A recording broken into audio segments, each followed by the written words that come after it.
Before it died, it spoke. Not growls, not grunts. Words, English words. A creature that had lived for 102 years, watched humanity from the shadows, seen us go from horses to highways, from hand tools to chainsaws, and with its last breath, it told a hunter something about our species that he was never meant to hear. Not a warning, something worse, a truth. The hunter who found it was a broken man, ex-soldier, living alone in the mountains. Hadn't spoken to anyone in months. He followed tracks into territory he'd never explored. And at the end of those tracks, he found something impossible. A Bigfoot, dying on the forest floor. When it opened its eyes, he didn't see a beast. He saw something ancient, aware, intelligent, and it had been waiting for someone to listen. What it said changed everything he believed about humanity. And it might change what you believe too. My name is Mitchell. This is the true story of a dying creature's final message to our species. If you make it to the end, you'll never look at the wilderness the same way again. Like, subscribe, and share this with someone who needs to hear it. Let's begin. My name is Cole Harrison. I'm 42 years old. I've been living alone in a cabin outside Silver Falls, Washington for the past 4 years. Most people in town know me as the guy who keeps to himself, who brings deer and elk to the local butcher, who nods politely but never stays for conversation. They don't know about the 12 years I spent in the Army, about the jungles in Central America, about the night I carried my best friend's broken body through 11 hours of hell, only to watch him die on the medevac helicopter. They don't need to know that Cole Harrison died the same night Jake Mitchell did. The morning started like most others. I woke at 5:30 inches my small cabin, made coffee, checked my gear. My Remington 700 was clean and ready. I maintained my weapons with the same discipline the Army had beaten into me, even if I couldn't maintain much else in my life. I was heading up to the northern ridge where I'd spotted elk sign 2 days prior. November hunting season was coming. I needed to scout the territory. The drive up the logging road took 40 minutes in my '89 Ford F-150, the truck rattling over ruts and washouts that the timber companies had stopped maintaining years ago. The radio picked up only static this far from town. So I drove in silence, watching the mist curl between the Douglas firs like something alive. I parked at the end of the road and shouldered my pack. Besides the rifle, I carried water, a first aid kit, rope, compass, and a topographic map in a waterproof case. Old habits from my military days. The hike up to the ridge was steep but familiar. I'd walked these mountains as a kid, long before the Army, before Jake, before everything went wrong. My father had taught me to track here, to read the forest, to move quietly. He'd been a logger and a hunter, dead now for 15 years. Sometimes I wondered what he'd think of what I'd become, a ghost living in the woods, more comfortable with silence than people. 2 hours into the hike, I found the tracks. At first, I thought they were bear prints. They were in soft mud beside a seasonal creek, clear and deep. But as I crouched down to examine them, my trained eye caught the details that didn't fit. The print was massive, at least 17 inches long, about 8 inches wide, but the shape was all wrong for a bear. It was elongated, almost human-like, with 5 distinct toes arranged like a human foot, but much larger. The depth of the impression suggested something incredibly heavy. The stride length between prints was easily 5.5 feet. I'd heard the stories, of course. Growing up in Washington, you couldn't avoid Bigfoot tales, campfire stories, grainy photographs, breathless accounts from hikers who'd had too much to drink. I'd always filed it with UFOs and lake monsters. Entertaining fiction, nothing more. But these tracks were real, fresh, maybe 6 hours old. And they were heading uphill, away from any trail, into territory so remote that most hunters never bothered with it. I should have turned back. I should have marked the location and continued with my original plan. Instead, I found myself following the tracks, my hunter's curiosity overriding common sense. Whatever had made these prints was huge, and part of me, the part that had been numb for 4 years, wanted to know what it was. What would you have done? Turned back, or followed the tracks into the unknown? The tracks led me off the established game trail, through old-growth forest where the canopy was so thick that the undergrowth was sparse and walking was easy. I moved quietly, automatically falling into the patrol patterns I'd learned in the jungle. Step, pause, listen, scan, repeat. The forest was unusually quiet. No bird calls, no squirrel chatter, just the whisper of wind through branches and my own controlled breathing. After about an hour of tracking, I noticed blood. Small drops at first, dark and fresh on the moss. Then more. A scattered trail that paralleled the footprints. Whatever I was following was injured. My pulse quickened, not from fear, from the old combat instinct kicking in. An injured animal was unpredictable, dangerous. I should have been more cautious, but something pulled me forward. The blood drops were increasing in frequency and size. Whatever was bleeding was getting worse. The tracks led to a rocky outcrop surrounded by ancient cedar trees. The blood trail ended at a small cave, really more of an overhang created by two massive boulders leaning against each other. And there, in the shadows, I saw it. At first, my brain couldn't process what I was seeing. It was too large, too impossibly shaped. Then it moved, slightly, and I understood. A Bigfoot. A real, living Bigfoot. It was lying on its side, its massive chest rising and falling with labored breaths. Even lying down, I could tell it was enormous. Over 7 feet tall, maybe 7.5. Its body was covered in dark brown hair, matted now with blood along its left side. The face was partially hidden, turned away from me, but I could see the powerful jaw, the heavy brow ridge. For a long moment, I just stood there, my rifle halfway raised, my mind racing. Every rational part of my brain screamed that this was impossible. Bigfoot wasn't real. It was myth, folklore, misidentification. But the creature in front of me was undeniably real, and it was dying. I'd seen enough death to recognize it. In the jungle, in field hospitals. In Jake's eyes as he slipped away, this creature had the same look, the same shallow breathing, the same stillness of something approaching the end. Slowly, carefully, I lowered my rifle and took a step closer. The creature's eyes open, deep brown, incredibly human in their awareness, and fixed on me. I froze, every instinct telling me to run. It could probably still kill me if it wanted to, injured or not, but it didn't move to attack. It just watched me, with those impossibly intelligent eyes, and I saw something there I recognized. Pain, yes, but also resignation, acceptance, and something else. Recognition, as if it had been expecting me. Easy, I heard myself say, my voice rough from disuse. I'm not going to hurt you. The creature made a sound, low, rumbling, not quite a growl, but not human either. It shifted slightly, and I saw the wound more clearly, a massive gash along its ribs, deep and ragged, not from a weapon. This looked like it had fallen, maybe caught itself on a broken branch or sharp rock. The bleeding had slowed but hadn't stopped. In a human, this would require immediate surgery. Here, miles from any help, it was a death sentence. I unslung my pack, moving slowly, deliberately. The creature watched, but didn't react as I pulled out my first aid kit. It was woefully inadequate for a wound this size, but I had to do something. I couldn't just watch it die. I'm a medic, I said quietly, knowing it probably couldn't understand me, but needing to fill the silence. Well, I was, long time ago. I'm going to try to help, okay? I approached cautiously. The creature's eyes followed me. When I was close enough to touch, I paused, giving it a chance to reject my help. It made another sound, softer this time, almost questioning.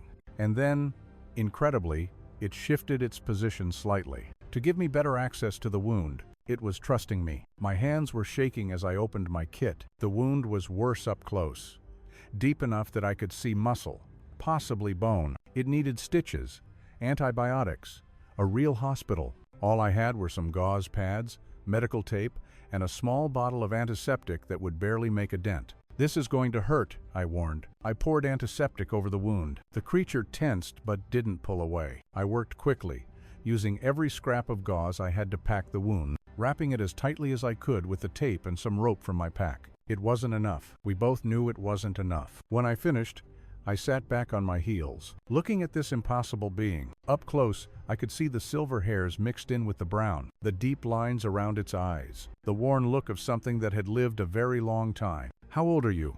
I asked quietly, not expecting an answer. The creature looked at me for a long moment. Then, incredibly, it spoke. The voice was deep, resonant, the words heavily accented but unmistakable. 102 years. I nearly fell backward in shock. It could talk. It could speak English. You can understand me?" The creature's lips pulled back slightly. Was that a smile? "I have listened to your kind for many years.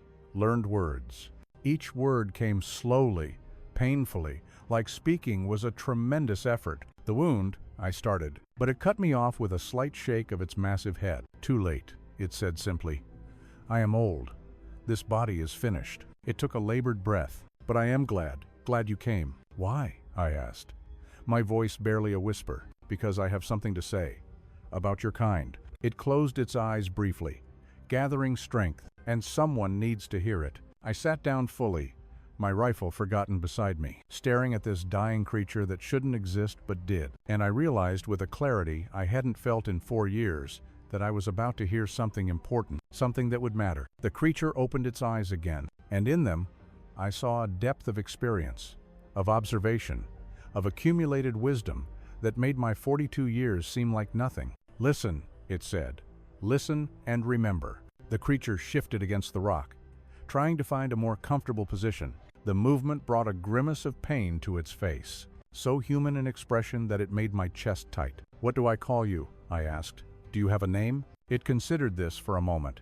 Its breathing labored. My people do not use names like yours. It paused, gathering strength. The old ones who lived before me, they called me Observer, because I watch, always watching. Observer, the name fit. Those deep brown eyes held the weight of someone who'd spent a century doing exactly that. Watching, learning, understanding. I'm Cole, I said, feeling foolish, introducing myself to a dying Bigfoot, but unable to think of anything else to do. Cole, it repeated, the word coming out softer than my own pronunciation.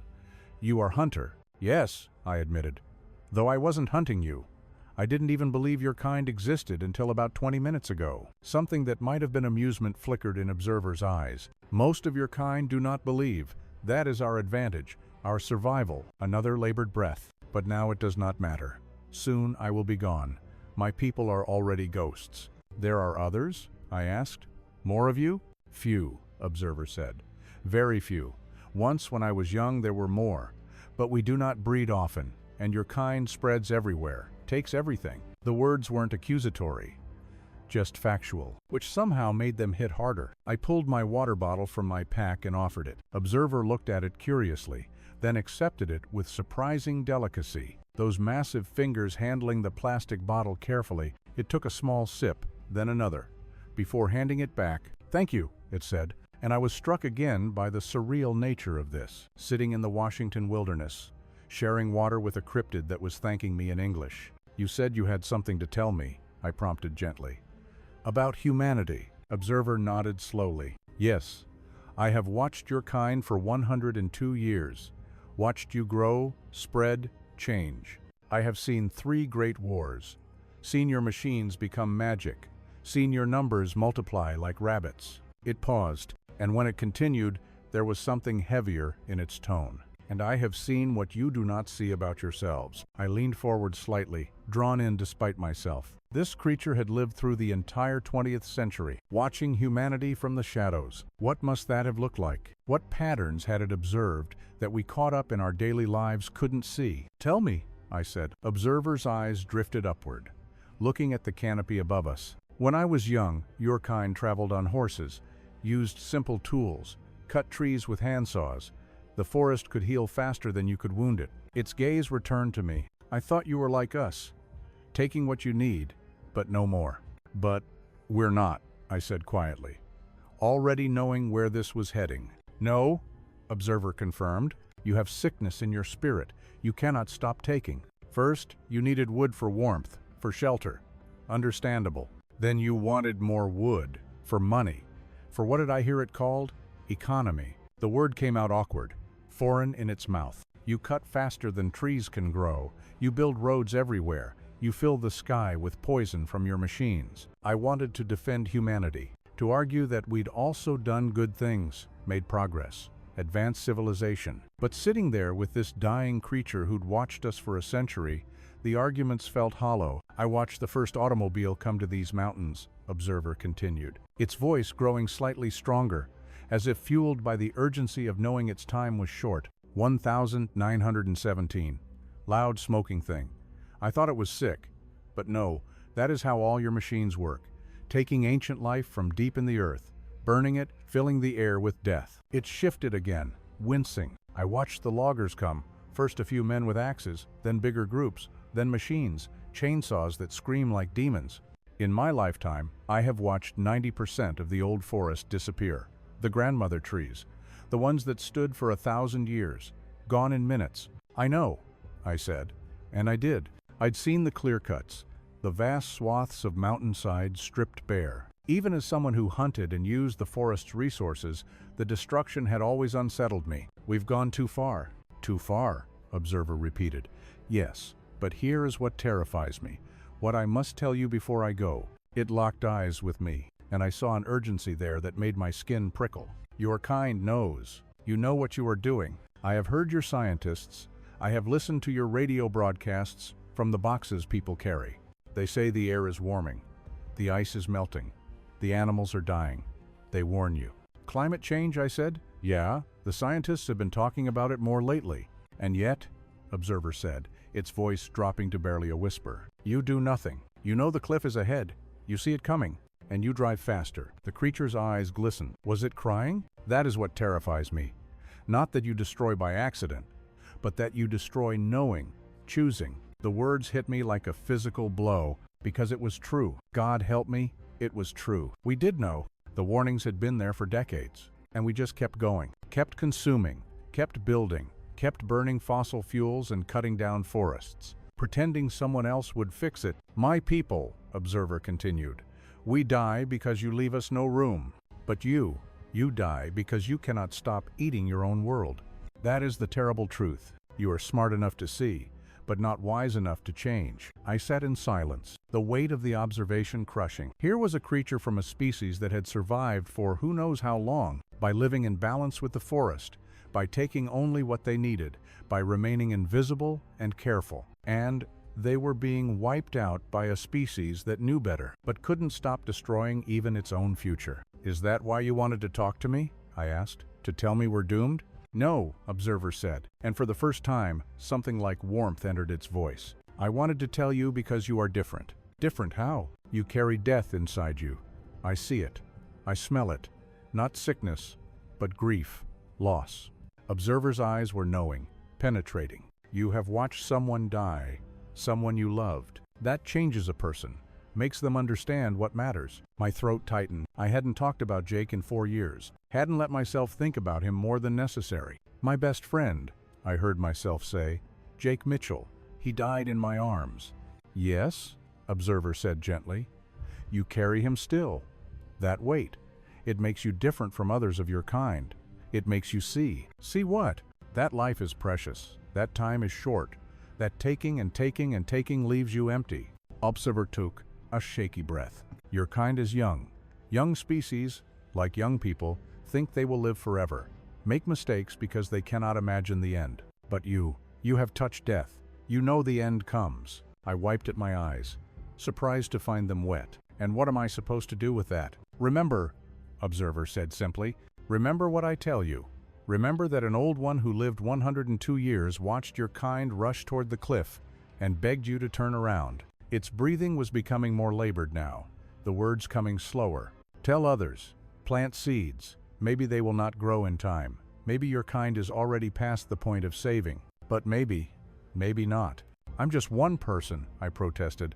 I live alone in the woods. I barely talk to anyone. Who's going to listen to me? You were soldier, Observer said.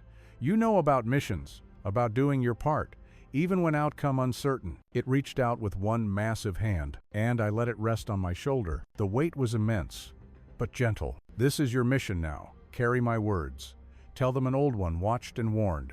Tell them it is not too late to choose differently. The hand slipped from my shoulder, falling heavily to the ground. Observer's breathing was becoming increasingly shallow. I could see it fading, the light in those ancient eyes dimming. Wait, I said urgently.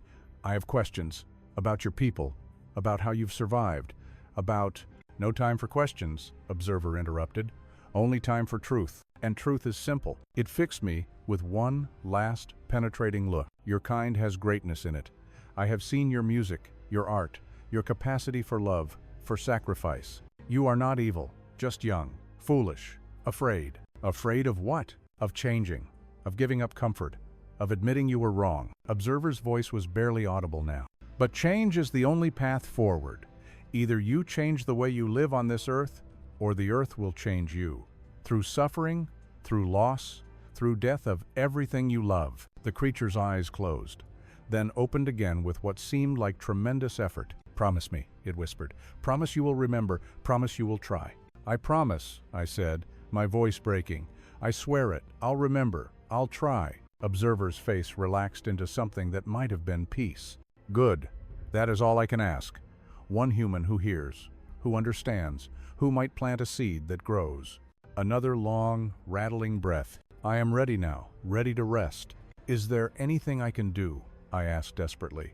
To make you more comfortable, You already did, Observer said softly. You stayed. You listened. You cared. That is more than I expected. More than most of your kind would give. Another pause. Longer this time. Cole Harrison, thank you for bearing my final words. Use them wisely. I sat with Observer as its breathing grew shallower. As the pauses between breaths grew longer, the forest around us seemed to hold its breath too, as if the trees themselves knew something ancient was passing from the world. Observer, I said quietly, I'm sorry. Sorry for what my kind has done. Sorry you had to live through watching us destroy your home. Sorry you're dying alone, far from your people. The creature's eyes opened one last time, and in them I saw not anger or bitterness, but something that looked almost like forgiveness. Not alone, it whispered. You are here. That matters.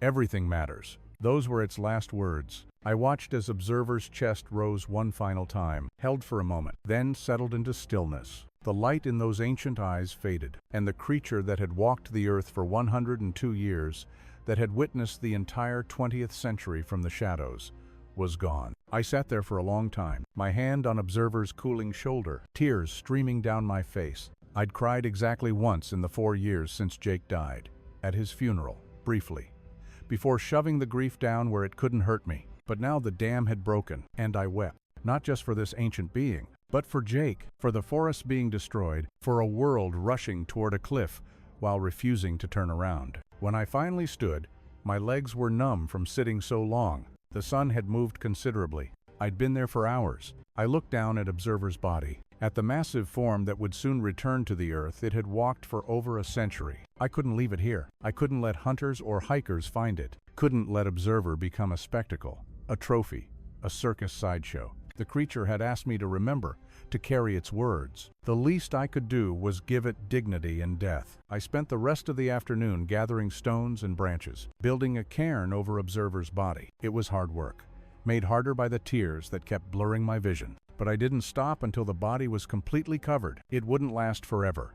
Nothing did, but it would protect Observer long enough for nature to reclaim what was hers. As I placed the final stone, I spoke aloud, feeling foolish, but needing to say something. I'll remember, Observer. I'll carry your words. I'll try to make people understand. I don't know if it'll make a difference, but I'll try. The wind rustled through the trees, and for just a moment, I could almost believe it was an answer. The hike back down the mountain took twice as long as it should have. My legs felt like lead. My mind was somewhere else entirely, replaying Observer's words. The weight of that ancient gaze, the terrible truths spoken with a dying breath. By the time I reached my truck, the sun was setting, painting the sky in shades of orange and purple that seemed almost offensive in their beauty. The world looked exactly the same as it had this morning, but I had fundamentally changed. You can't sit with a dying creature that spent a century watching your species destroy the world and come away unchanged. That night, I couldn't sleep. I sat at my small table with a notebook I usually used for tracking game movements, and I started writing. Everything Observer had said, every word I could remember, every inflection and pause. My handwriting was messy, urgent, the pen moving faster than my thoughts could organize. When I finished, it was past midnight. 7 pages of cramped writing, and it still felt inadequate. How do you capture the weight of a century's observation? How do you convey the sadness in those ancient eyes? The resignation mixed with desperate hope? I read through what I'd written, then read it again. Observer's message was clear. Humanity was rushing toward catastrophe. We knew it, and we were choosing not to change. And I, a broken ex-soldier living alone in the woods, was supposed to somehow make people care. But I'd made a promise. And if 20 years of military service had taught me anything, it was that you kept your promises, especially the ones made to the dying. The next morning, I drove into Silver Falls. The town was small, maybe 800 people. most of them loggers or working in businesses that serve the logging industry. I usually came in once a week to sell game meat to Bill at the butcher shop, pick up supplies, leave as quickly as possible. Today, I parked in front of the public library. The librarian, an older woman named Dorothy Webb, looked up in surprise when I walked in. I'd been in here maybe twice in 4 years. "Cole Harrison," she said, genuine warmth in her voice. "What brings you in today?" "I need to research something," I said, "about climate change, environmental science, that sort of thing." Dorothy's eyebrows rose, but she didn't ask questions. She led me to a section near the back, pulling out books and periodicals. I spent the next 4 hours reading reports from the Intergovernmental Panel on Climate Change, articles about deforestation rats, species extinction, ocean acidification, projections about temperature rise, sea level increase, ecosystem collapse. The more I read, the more observers' words made sense. The science was clear, the warnings were everywhere, and yet, logging trucks still rumbled past the library window every hour. Life continued as normal, as if the cliff wasn't rushing toward us, or we toward it. Around noon, Dorothy brought me a cup of coffee and a sandwich. "You've been at this for hours," she said gently. "Thought you might need fuel." "Thank you," I said, surprised by the gesture. "You didn't have to." "I know," she smiled.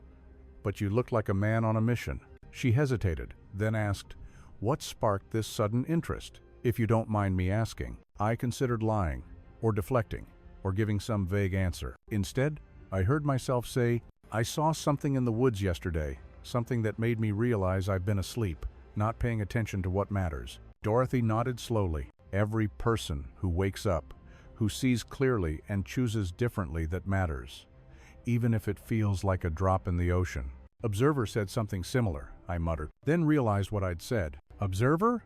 "Someone I met," I said quickly. "Someone very old, very wise. They told me things I needed to hear." Dorothy didn't push, just nodded. "Well, I'm glad you're here. Reading, learning, thinking, that's more than most people do." Word spread the way it does in small towns. Bill at the butcher shop mentioned that his nephew's Boy Scout troop needed someone to teach wilderness skills. I surprised myself by saying yes. That Saturday, I stood in front of 12 boys, ages 11 to 14, all of them staring at me with a mixture of curiosity and wariness. I'd barely slept the night before, fighting the urge to cancel, but I'd made a promise. "I'm Cole Harrison," I started, my voice rougher than I'd intended. "I'm going to teach you how to read the forest, how to track animals, how to move quietly, how to see what most people miss." One kid raised his hand immediately. "Have you ever tracked anything dangerous? Like a bear or a mountain lion?" "Yes," I said simply. Then, before I could stop myself, "And something most people don't believe exists." That got their attention. 12 pairs of eyes locked on me. "What was it?"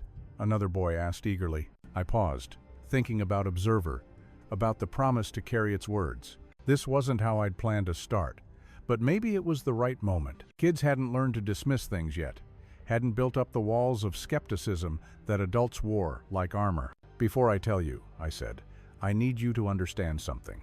The wilderness isn't just a playground or a resource to be used. It's home to creatures that were here long before us, that have as much right to exist as we do. And right now, we're taking that home away from them, cutting down their forests, polluting their air and water, changing their climate. We're doing it so fast that they can't adapt." The room was completely silent now. "Last week," I continued, "I tracked something into the mountains, something I didn't believe was real, and I found it dying. Not from old age alone, but from losing its home, from having nowhere left to go that was safe from humans and our machines." "What was it?" the first boy asked again, leaning forward. "You'd call it Bigfoot," I said quietly. "I call it Observer. And before it died, it told me things about humanity that everyone needs to hear, especially young people like you, because you're the ones who will inherit the world we're leaving behind." Over the next few weeks, the tracking lessons became something more. I taught them about ecosystem interconnection, about how clear-cutting affected water quality downstream, about the species disappearing from these mountains. A core group kept coming back, kept asking questions, kept wanting to learn more. One of them was Tyler Moore, 13 years old, small for his age, but sharp. After the third session, he approached me. "Mr. Harrison," he said hesitantly, "I've been thinking about what you said, about Observer, about how we're destroying everything. Yeah? My dad works for Cascade Timber. He's a feller, cuts down trees. His voice dropped. He says environmentalists are trying to take his job. But when you show us what's being lost, I wonder if maybe they're right. Does that make me a bad son? I looked at him directly. No, I said firmly. It makes you someone who's thinking for himself. Your dad's not a bad person for cutting trees. He's doing what he needs to do to feed his family. But the system that makes him choose between his livelihood and the health of the forest, that's what's broken. So what do we do? Tyler asked, real anguish in his voice. If we stop logging, people lose jobs. If we don't stop, we lose the forest. Either way, someone suffers. That's the trap, I said. That's how we've been thinking. Like it's all or nothing, jobs or environment. But observers showed me that's a false choice. The real question is, can we find a way to live that doesn't require destroying everything? Can we log sustainably, create jobs that help restore instead of destroy? Can we? Tyler asked. I don't know, I admitted. But I know we have to try. Because the current path, it ends with nobody having jobs and nobody having forests either. 3 months after Observer's death, I hiked back up to the cairn. It was late January now, snow covering the ground, the forest quiet and pristine in winter's grip. As I approached the site, I saw someone was already there. An elderly Native American woman, sitting on the ground near the cairn, her eyes closed. She wore traditional clothing and had long gray hair braided down her back. I stopped, unsure whether to approach or leave her in peace. But she opened her eyes and looked directly at me, as if she'd known I was there all along. You're the one who built this, she said. It wasn't a question. Yes, I said carefully. I found someone here, someone who died. I wanted to give them dignity. The woman studied me for a long moment. My name is Mary Crowfeather. I'm from the local tribes. These are our traditional lands. She gestured to the cairn. This is sacred ground now. You did a good thing, honoring the passing of one of the old ones. My heart started racing. You know what this was? What I found? My people have always known about the forest people, Mary said simply.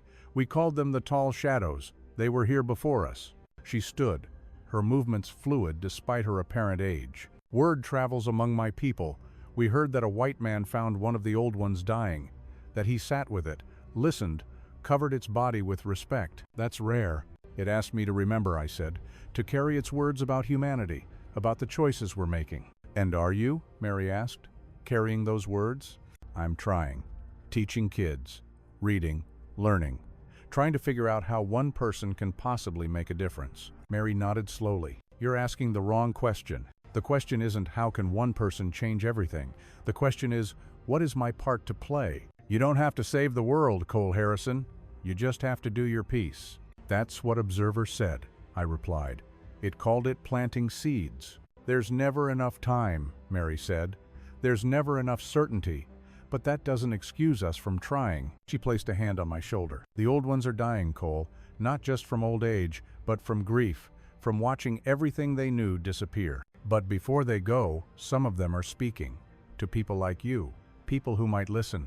You're not the first, and you won't be the last. But you might be one of the ones who actually does something with what you were told. 1 year later, I stood at Observer's cairn on a bright October morning, exactly 1 year after that first encounter. The stones were undisturbed, covered now with moss and autumn leaves. It's been a year, I said aloud. My ritual now. Thought you'd want to know what your seeds have grown into. I told Observer about the expanding education program, now reaching 6 schools in the region, about the Sustainable Forestry Coalition that Tom Brennan, the timber supervisor who'd once confronted me, had formed, about the legal protections won for critical habitat, about Tyler Moore applying to colleges to study wildlife biology. Your words are living on, Observer, growing, spreading, making a difference. I paused, thinking about all the changes in my own life. I'm not hiding anymore. I'm not that broken soldier living alone in the woods, afraid to connect with people. I'm part of something now, part of a community, a movement, a fight that matters. The wind rustled through the trees, and I smiled. You were right, you know, about humans having greatness in them. I've seen it this year, in kids asking hard questions, in workers demanding better practices, in activists never giving up, in tribal elders sharing ancient wisdom. We're young and foolish and afraid, just like you said, but we're also capable of change. Some of us, anyway. I placed my hand on the cairn, feeling the cool stone beneath my palm. I miss you, observer. I wish you could have lived to see this. But maybe you did, in a way. Your words are alive. Your hope is alive. The seeds you asked me to plant are growing. And I promise you this. My voice was strong and clear. I will keep planting them. I will keep telling your story. I will keep fighting for the 7th generation. Not because I think we'll definitely win, but because you taught me that trying matters. That everything matters. The sun broke through the canopy, illuminating the cairn in golden light. And in that moment, I felt what I could only describe as peace. Not the peace of a battle won, but the peace of a battle joined. The peace of knowing your purpose and living it. Observer had asked me if humans could change. After a year of watching, trying, fighting, planting seeds, I had my answer. We could. Some of us would, and that would have to be enough. Because in the end, as Observer had said with its last breath, everything matters. Everything. Sometimes people ask me if I really believe I met a Bigfoot. If a creature actually spoke to me in English, if any of this is real, I tell them the same thing I told those Boy Scouts. I don't care if you believe me about the Bigfoot. What matters is the message. We are running out of time. The forests are dying. The climate is changing. Species are disappearing. And we know it. But we keep acting like someone else will fix it. Like we have time to worry about it later. Like convenience matters more than the habitability of the planet. Observer lived for 102 years. It watched humanity from the shadows. And with its last breath, it tried to warn us. Not that we're evil, but that we're young and foolish. And afraid of changing, of giving up comfort, of admitting we were wrong. But change is the only path forward. Either we change the way we live on this earth, or the earth will change us, through suffering, through loss, through death of everything we love. I made a promise to a dying creature in the mountains. I promised to remember, to carry its words, to plant seeds. This video is one of those seeds. If it reaches you, if it makes you think, even for a moment, about the choices we're making, then Observer's voice lives on. And maybe, just maybe, one more person wakes up. One more seed gets planted. One more drop joins the ocean. If this story changed how you think about our relationship with the natural world, hit that subscribe button right now, because I'm not done telling these stories. Next week, I'm releasing a story about a hunter who discovered a woman living with a Bigfoot for 12 years. What she sacrificed to protect it will shock you. Subscribe so you don't miss it. My name is Nathan Cross. Thank you for watching. And remember Observer's final words. Everything matters. Everything.